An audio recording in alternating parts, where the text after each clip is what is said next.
എന്റെ നാട്ടിൽ പുതുശ്ശേരിക്കടുത്തൊരു സ്ഥലത്ത് നിന്ന് എന്റെ കയ്യിൽ ഒരു നോട്ടീസ് കിട്ടുകയുണ്ടായി. തിരുനബി സവിധത്തിലേക്ക് 1,00,000 സ്വലാത്ത് എന്നാണ് ആ നോട്ടീസിലുള്ളത്. SCC ഹുബ്ബുർ റസൂൽ കോൺഫറൻസ് ഉപഹാരം എന്നാണ്.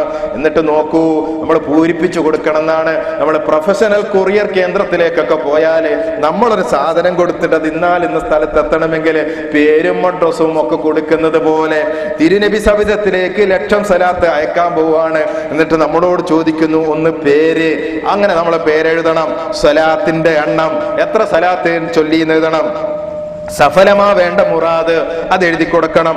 ദുആ മജ്ലിസിലേക്ക് എന്റെ വിഹിതം അതും എഴുതി കൊടുക്കണം. എന്നിട്ട് ഏറ്റവും ഒടുവിൽ പറയാണ്, 1,00,000 സ്വലാത്തിൽ അംഗമാകുന്നവർക്ക് തിരുനബി കേശം മുക്കിയ പവിത്ര ജലം നൽകുന്നതാണ്. ഇന്ന് രാവിലെയും ഞാനിത് കണ്ട നമ്പറിലേക്ക് വിളിച്ചു. ഞാൻ ചോദിച്ചു, അല്ല സുഹൃത്തേ, ഒരു സലാത്ത് ചൊല്ലിയാൽ അതപ്പോൾ തന്നെ അല്ലാഹുവിന്റെ മലായിക്കത്തുകൾ ആരംഭ റസൂലുള്ളാഹി സ്വല്ലല്ലാഹു അലൈഹി വസല്ലമയുടെ സവിധത്തിലേക്ക് എത്തിക്കുകയില്ലേ? അങ്ങനെ നമ്മൾ ചൊല്ലിയ സലാത്ത് അവിടെ എത്തിക്കഴിഞ്ഞില്ലേ? പിന്നെ നിങ്ങളുടെ അടുത്തേക്ക് വേറൊരു നമ്പർ തന്നാൽ അത് ഇരട്ടപ്പണിയാവൂലേ? അത് രണ്ടാമതൊരു ഡ്യൂപ്ലിക്കേറ്റ് പണിയാവൂലേ? കൊടുക്കുന്ന പൈസ വെറുതെ ആവൂലേ?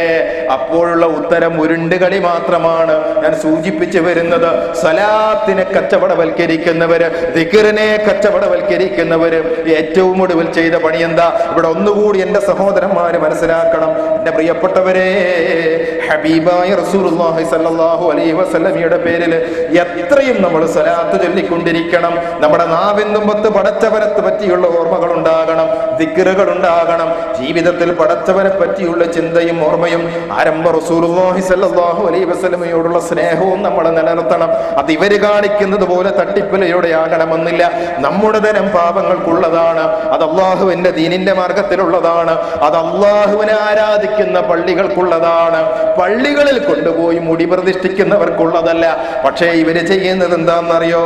പിരിവെടുക്കുന്നത് പണക്കാരിൽ നിന്ന് മാത്രമല്ല. നമ്മളെ വേദനിപ്പിക്കുന്ന വസ്തുത എന്താണെന്നറിയോ? പാവപ്പെട്ട പെണ്ണുങ്ങളുടെ ആഭരണങ്ങൾ ഇവർ അടിച്ചു വാങ്ങുകയാണ്. കൂലിപ്പണിയെടുക്കുന്ന പാവപ്പെട്ട തൊഴിലുറപ്പ് പണിക്ക് പോകുന്ന പാവപ്പെട്ട പെണ്ണുങ്ങൾ അള്ളാഹുവിന്റെ റസൂലിനോടുള്ള മഹബത്തിന്റെ പേരിൽ ഷെയർ എന്ന പേരിൽ 1000-ഉം 5000-ഉം ഇവരുടെ കയ്യിൽ കൊണ്ടുപോയി കൊടുക്കുകയാണ്. ഉളുപ്പില്ലാതെ അത് വിളിച്ചു പറയുകയാണ് ഈ മനുഷ്യന്.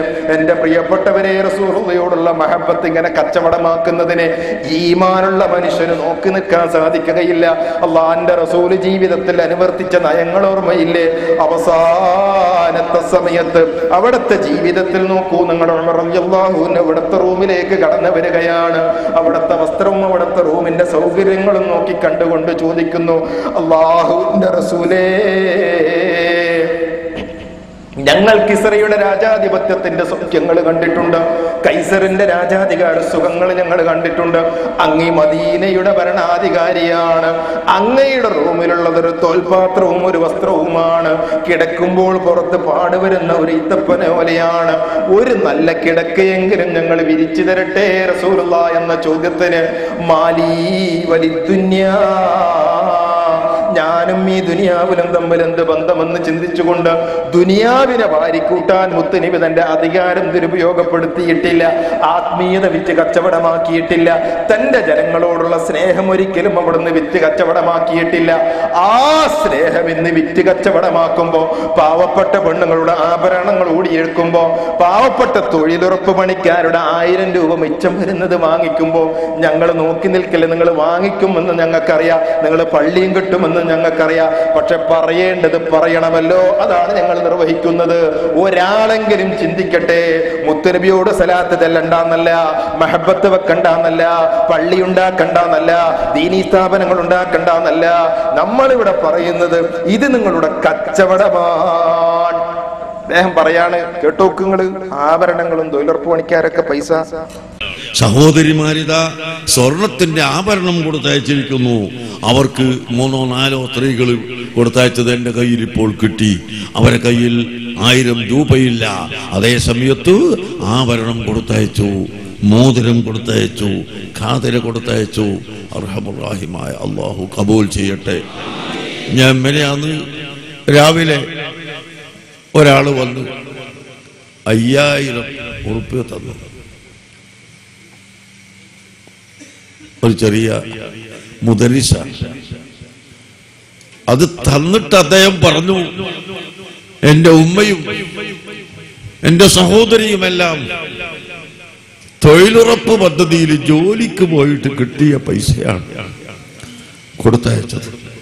വാങ്ങാതിരിക്കാൻ നിവൃത്തിയില്ലല്ലോ, അവരിങ്ങനെ തന്നതുകൊണ്ട് വാങ്ങാൻ എനിക്ക് തോന്നുന്നില്ല. അങ്ങനെ സ്ത്രീകളും കുട്ടികളും വയസ്സന്മാരും അധ്വാനിച്ചുകൊണ്ട് വളരെ കഷ്ടപ്പെട്ട് ജീവിതം കഴിക്കുന്നതിന്റെ ഇടയിൽ പോലും അള്ളാഹുവിന്റെ ഹബീബിനോടുള്ള പ്രിയം കൊണ്ട് ഈ സംഭാവനകൾ കൊടുത്തയക്കുകയാണ്. എത്രയോ വയസ്സന്മാർ 13.5 ലക്ഷം റുപ്യ ആയിരിക്കുന്നു. അല്ലാഹു അക്ബർ, അല്ലാഹു അക്ബർ, അല്ലാഹു അക്ബർ.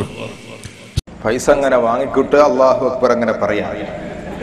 പ്രിയമുള്ള സഹോദരന്മാരെ, ആലോചിക്കുക. ഇത് പറയുമ്പോൾ പള്ളിണ്ടാക്കിന് എതിർക്കാണോ, മഹബത്തിന് എതിർക്കാണോ, ബർക്കത്തിന് എതിർക്കാണോ? ഇങ്ങനെ കാര്യങ്ങളെ വഴിതിരിച്ചു വിടാം. ഇവരെപ്പോഴും അങ്ങനെയാണ്. നോക്കൂ, നിങ്ങൾ അല്ലാഹു അല്ലാത്തവരോട് പ്രാർത്ഥിക്കരുത് എന്ന് നമ്മൾ പറഞ്ഞു. മഹാന്മാരായ ഔലിയാക്കന്മാരോട് പ്രാർത്ഥിക്കരുത് എന്ന് പറഞ്ഞപ്പോ ഈ ഔലിയാക്കന്മാർക്ക് അല്ലാഹു നമ്മളെ സഹായിക്കുവാനുള്ള ഉത്തരവാദിത്തം കൊടുത്തിട്ടില്ല. മരണപ്പെട്ടു പോയവർക്ക് ആ ഏർപ്പാട് നമ്മൾ ചെയ്യേണ്ടതല്ല. ഏർവാടിയിൽ കത്തിക്കരിഞ്ഞു പോയ ഭ്രാന്തന്മാര് ആ മനോരോഗികളെ രക്ഷിക്കുവാൻ ഏർവാടിയിലെ ബാദുശാത്തങ്ങൾക്ക് സാധിച്ചിട്ടില്ല എങ്കിൽ എന്റെ മുന്നിൽ നിന്നൊരാൾ കത്തിക്കരിഞ്ഞു പോയാൽ ഞാൻ രക്ഷപ്പെടുത്തിയിട്ടില്ലെങ്കിൽ പടച്ചവൻ എന്നോട് ചോദിക്കും. അപ്പൊ ഏർവാടി തങ്ങൾക്ക് ആ ഉത്തരവാദിത്തം ഇല്ലാത്തത് കൊണ്ട് അവരെ രക്ഷപ്പെടുത്തിയിട്ടില്ല. അതുകൊണ്ട് കബറിടങ്ങളിൽ പോയി ചോദിക്കുന്ന ഏർപ്പാട് ഇസ്ലാം പഠിപ്പിച്ചതല്ല. അവരോട് ചോദിക്കേണ്ടുന്ന കാര്യമില്ല. അവർക്കൊരു കഴിവും അല്ലാഹു ആ രൂപത്തിൽ കൊടുത്തിട്ടില്ല. അവർക്ക് ഉത്തരവാദിത്തമില്ല. മരണപ്പെട്ടു പോയവർക്ക് ആ രൂപത്തിലുള്ള ഒരു കഴിവില്ലെന്ന് പറഞ്ഞപ്പോ അങ്ങനെയാണെങ്കിൽ പടച്ചോനിക്കും കഴിവില്ല എന്ന് പറയേണ്ടി വരും. കാരണം എന്താ? മിനയിൽ തീ പിടിച്ചപ്പോൾ അള്ളാഹുവിന്റെ അതിഥികളായി വന്നിട്ടുള്ള ആളുകൾ വെന്ത് മരിച്ചപ്പോ അള്ളാഹ് നോക്കി നിന്നില്ലേ? ഇതേ ചോദ്യം ഷായർ മുബാറക്കിന്റെ കാര്യത്തിൽ ചോദിക്കുകയാണ്. ഷായർ മുബാറക്ക് വിമർശനങ്ങൾക്ക് മറുപടി. ഷായറേ മുബാറക്ക് എന്നതിൽ ഒരുപാട് തർക്കമുണ്ട്. ഇത് അറബിയാണോ ഉറുദു ആണോ? ഉറുദു ആണെങ്കിൽ ബാൽ എന്നല്ലേ പറയേണ്ടത്, ഷായർ എന്നുള്ളത് അറബിയല്ലേ? അപ്പൊ ഏതായിരുന്നാലും ഈ വിമർശനങ്ങൾക്ക് മറുപടി എന്ന ഈ പുസ്തകത്തില് നബി സല്ലല്ലാഹു അലൈഹി വസല്ലമയുടെ മുടി ഖാലിദ് ഇബ്നു വലീദ് റളിയല്ലാഹു അൻഹുവിന്റെ തൊപ്പിയിൽ 2 എണ്ണം തുന്നിച്ചേർത്തിരുന്നു എന്നും ആ മുടി കൊണ്ടാണ് എല്ലാ യുദ്ധങ്ങളിലും അദ്ദേഹം ജയിച്ചു കയറിയത് എന്നും ഒരു റിപ്പോർട്ട് ഉന്നയിച്ചുകൊണ്ട് ഈ മുടിക്ക് സ്വതവേ ഒരു പ്രത്യേകതയുണ്ട് എന്ന് വരുത്തി തീർക്കാൻ ശ്രമിക്കുന്നുണ്ട്. നേരത്തെ പറഞ്ഞ ഉദ്ധരണികളിൽ അതൊക്കെ ഉണ്ട്.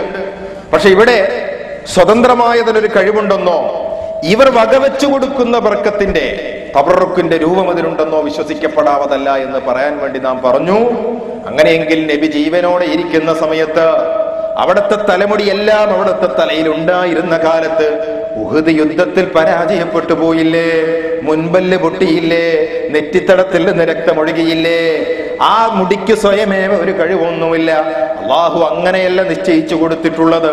ഖാലിദ് ഇബ്നു വലീദ് റളിയല്ലാഹു അൻഹുവിന്റെ തൊപ്പിയിൽ 2 മുടി ഉണ്ടാകുമ്പോഴേക്ക് എല്ലാ യുദ്ധങ്ങളും ജയിച്ചുവെങ്കിൽ ആ മുടിയുടെ പ്രത്യേകതയാണെന്ന് പറയാൻ മുസ്ലിമിന് ഒരിക്കലും കഴിയില്ല. മുടിക്ക് അങ്ങനെ ഒരു പ്രത്യേകത ഉണ്ടെങ്കിൽ ഉഹദ് യുദ്ധത്തിൽ മുഴുവൻ മുടിയുമുള്ള നബി ജയിക്കണ്ടേ എന്ന് ചോദിച്ചിരുന്നു. അപ്പൊ എന്താ മറുപടി? ഷായർ മുബാറക്കിന് തരുവണ എന്ന പേരിൽ എന്റെ നാട്ടുകാരൻ എന്ന് അറിയപ്പെടുന്ന എന്റെ നാട്ടുകാരനല്ലാത്ത ഒരാൾ എഴുതുകയാണ്. എന്താ എഴുതുന്നത്? അദ്ദേഹം പറയാണ്, 2 മുടിയിഴകൾ കൊണ്ട് മുഴുവൻ യുദ്ധവും ജയിച്ചെങ്കിൽ മുഴുവൻ മുടിയും തലയും ഉടലും ഒന്നാകെ ഉണ്ടായിട്ടും എന്തേ ഉഹദിൽ സംഭവിച്ചതെന്ന് ചിലർ ചോദിക്കുന്നു.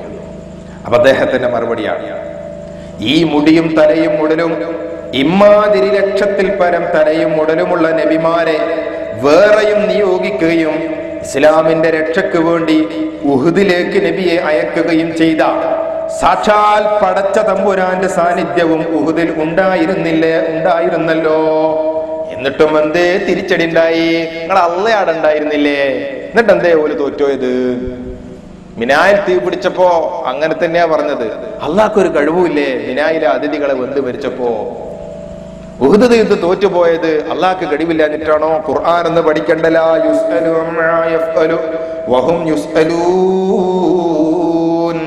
മനുഷ്യരോട് പ്രവർത്തിക്കുന്നതിനെ പറ്റി അള്ളാഹു ചോദ്യം ചെയ്യുമെന്നും അള്ളാഹുവിന്റെ പ്രവർത്തനങ്ങൾക്ക് ചോദ്യം ചെയ്യപ്പെടാവതല്ലെന്നുമാണ് മുസ്ലിമിന്റെ വിശ്വാസം. എന്തേ എനിക്ക് ചട്ടക്കാല് വന്നത്, എന്തേ എനിക്ക് കണ്ണു കാണാതെ പോയത്, എന്തേ എനിക്ക് രോഗം വന്നത്, എന്തേ എനിക്ക് പ്രയാസം വന്നത്, അതൊക്കെ പടച്ചവനൊരു നിയോഗമുണ്ട്. അത് പടച്ചവന്റെ കഴിവിനെ ചോദ്യം ചെയ്യാൻ നമുക്ക് പ്രേരിതമായി കൂടാ. അല്ലാഹുവിന്റെ ഖദറും ഖദാഉം ഒക്കെ അവന്റെ നിശ്ചയമാണ്. നന്മതിന്മകൾ അവന് മാത്രം അറിവുള്ള കാര്യമാണ്. നമ്മളതിന്റെ നന്മതിന്മകൾ വ്യവച്ഛേദിച്ചറിയാതെ പടച്ചവനെ കുറ്റപ്പെടുത്തിക്കൂടാ. അതുകൊണ്ട് ഉഹുദിൽ എന്തേ പടച്ചോറുണ്ടായിട്ട് തോറ്റുപോയത് എന്ന് ചോദിക്കണ്ട. അതേ അവസരത്തിൽ മുടിക്ക് സ്വതന്ത്രമായൊരു കഴിവുണ്ടായിരുന്നുവെങ്കിൽ ഉഹുദിൽ ജയിക്കണ്ടേ എന്നുള്ളത് മുടിക്ക് കഴിവുണ്ടെന്ന് പറയുന്നവരോട് ചോദിക്കേണ്ടുന്ന ചോദ്യം തന്നെയാണ്. അപ്പൊ സൂചിപ്പിക്കുന്നത് മറുചോദ്യങ്ങൾ അതിര് കടന്നിട്ടുള്ളതാണ് എന്നുള്ളതാണ്. രസകരമായ വസ്തുത, ഈ മുടി കൊണ്ടുവന്ന അഹമ്മദ് ഹസറജിയുടെ ഏട്ടൻ ഇത് പറഞ്ഞു.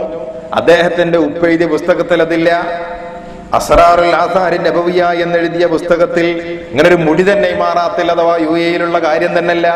ഇവിടെ ഹൈദരലി തങ്ങള് പറഞ്ഞതുപോലെ ഒരു മാസം അവിടെ ഒന്ന് താമസിച്ചിട്ടും പറഞ്ഞില്ല. ഇതൊക്കെ പറഞ്ഞിട്ടും എന്നാലും ഞങ്ങൾ അങ്ങ് വിശ്വസിക്കുകയാണ് എന്നാണ്. എന്ന് പറഞ്ഞാൽ ഈ കച്ചവടത്തുനിന്ന് പിന്മാറാൻ ഞങ്ങൾക്ക് വഴിയില്ല. സാധുക്കളെ പിഴിയും, അതേപ്രകാരം തന്നെ തൊഴിലുറപ്പുകാരെടുത്തുനിന്നും ഇങ്ങനെ കച്ചവടം, സലാത്ത് കച്ചവടം, ദിക്ർ കച്ചവടം, ജാറം കച്ചവടം, മക്കാമ് കച്ചവടം, ഒക്കെ കച്ചവടം അല്ലെ. ഇവരെ പറ്റി നേരത്തെ കാസിമി പറഞ്ഞത് തന്നെയാ ശരി. കാസിമി പറയട്ടെ, ഇവരൊക്കെ പേരാണ് സുന്നി. ഇവര് സുന്നി അല്ല മനുഷ്യന്മാര്, ഇവര് കച്ചവടത്തിന്റെ പാർട്ടിയാണ്. ഇവരൊക്കെ പേരാണ് സുന്നി. ഇവര് സുന്നി അല്ല മനുഷ്യന്മാര്, ഇവര് കച്ചവടത്തിന്റെ പാർട്ടിയാണ്. സുന്നി എന്നാൽ ബഹുമാനപ്പെട്ട ഇമാമുന ശാഫിഈ തങ്ങളും മഹാന്മാരായ മഖ്ദൂം തങ്ങളും ആ മഖ്ബറയിലൊക്കെ മറപെട്ട് കിടക്കുന്ന സ്വാലിഹീങ്ങളായ ആളുകൾ ഏത് സംസ്കാരമാണോ ഇവിടെ പഠിപ്പിച്ചത്, ഏത് രീതിയാണോ ആ രീതിയുടെ വക്താക്കളാണ് ബഹുമാനപ്പെട്ട അഹ്ലു സുന്നത്തി വൽ ജമാഅ എന്ന യാഥാർത്ഥ്യം ബഹുമാനപ്പെട്ട സഹോദരി സഹോദരന്മാർ. പ്രിയമുള്ളവരെ, ദീർഘിപ്പിക്കുകയല്ല, ഏകദേശം 2 മണിക്കൂറോളമായി അള്ളാഹുവിന്റെ ദീനിനെ കച്ചവടവൽക്കരിക്കുക എന്ന ഈ ഭയാനകമായ ഈ വിപത്തിനെതിരെ അതിശക്തമായി ഈമാനുള്ളവർ പ്രതികരിക്കേണ്ടതുണ്ട്.